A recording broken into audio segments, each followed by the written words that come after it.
Before we begin, no, I am not here to talk about my mortality. Specifically, I am not in any danger. I am just here to talk about the concept of remembrance in general, which got brought to my mind a bit more when Val Kilmer passed away earlier this year. He's an actor that I always appreciated his work. It was always enjoyable every time that he was on screen, even though I wasn't exactly a super fan. I didn't follow it super closely, but yeah, I always appreciated his acting very much, and he passed away earlier this year, and Cher, who I think is actually his ex, like they dated some time ago, she posted on Twitter saying, "We will miss you," and she said, "You were brilliant as Mark Twain, you were funny, crazy, a pain in the ass, and brave in the face of your sickness." Now, the part of that makes it the most meaningful for me is the pain in the ass part. The fact that she was still willing to say, "You were a pain in the ass." Very lovingly. Because it's a very fully rounded and honest recognition, and it refuses to glorify somebody as flawless just because they're not with us anymore. And being willing to bring that aspect of their personality up in a remembrance, it doubles down on the love that you have for them by showing that they were loved even with any perceived character flaws. That kind of stuff always rings the most touching for me when I read people's remembrances of those that they loved. I almost want to make a rule set for my own memorial service when I am gone, someday way, way in the future, decades from now, when I've lived to be 170 because of the development of medical science allowing me to live that long.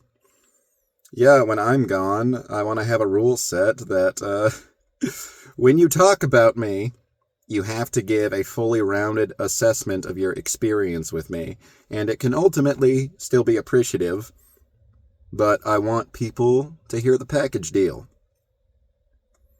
I want to hear everything that was great about me. I say hear as if I'm going to be there. My ghost will be sitting in that memorial service, and he wants to hear everything great that you have to say about me.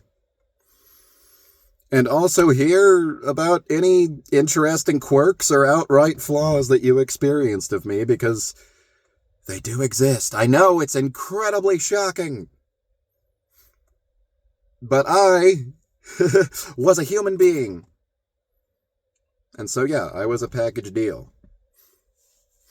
The reason I say this is because being idolized while alive or dead is very nerve-wracking for me. People loving an idea of me that isn't exactly accurate freaks me out. You might have the idea that I am a person who never gets a runny nose, but I have one right now, so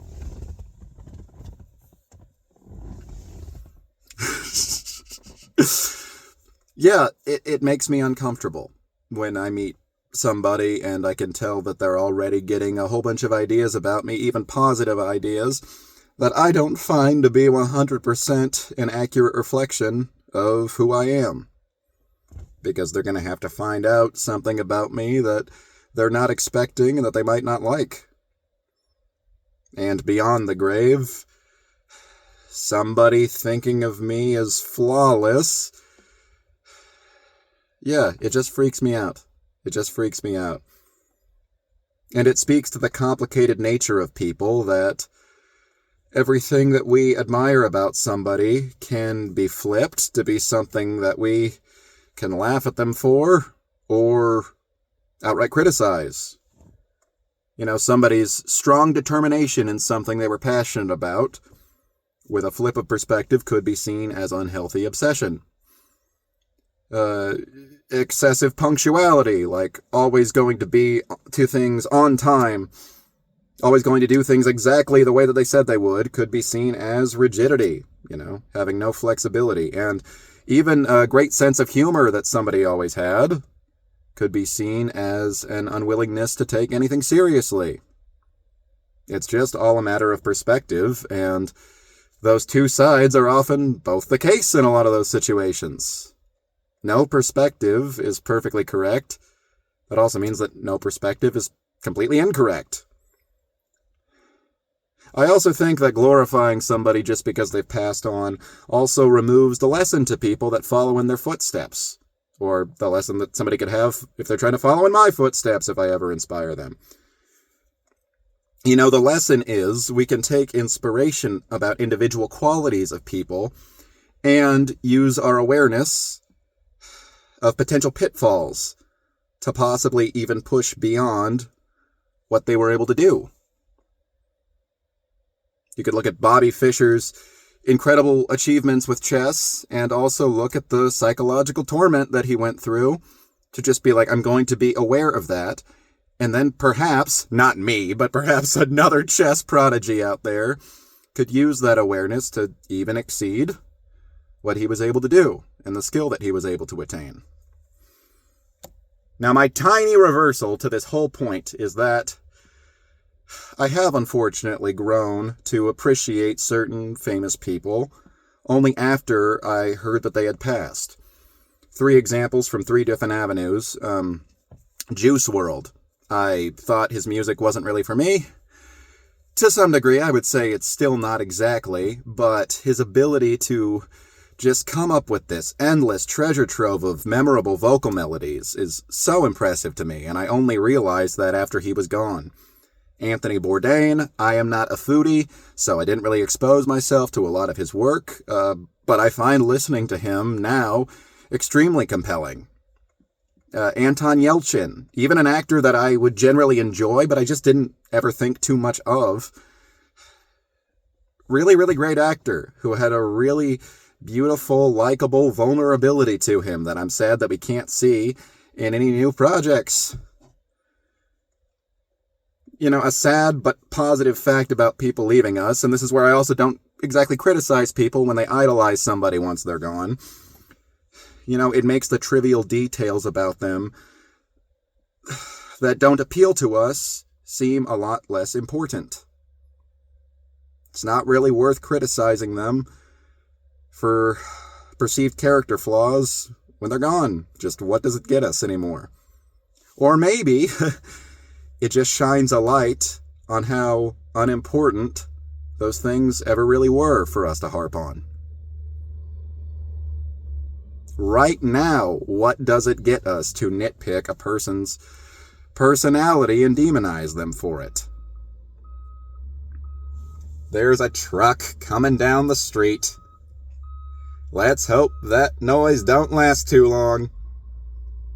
Okay, anyway, another sad but positive takeaway is that I realize that I have such a tiny amount of control of how anybody perceives me, even when I strain every nerve to control it when I'm alive. Either to leave an exceptionally positive impression on somebody, or to be very, very outright honest with them so that they know my flaws right off the bat. Even when I strain every nerve, I have so little control over how they are going to perceive me. So much of that is determined by them. And I'm going to have even less control of this after I die. People are going to be able to decide whatever they want of me. And my ghost will be listening and maybe be like, but. But he won't be able to really do anything about it.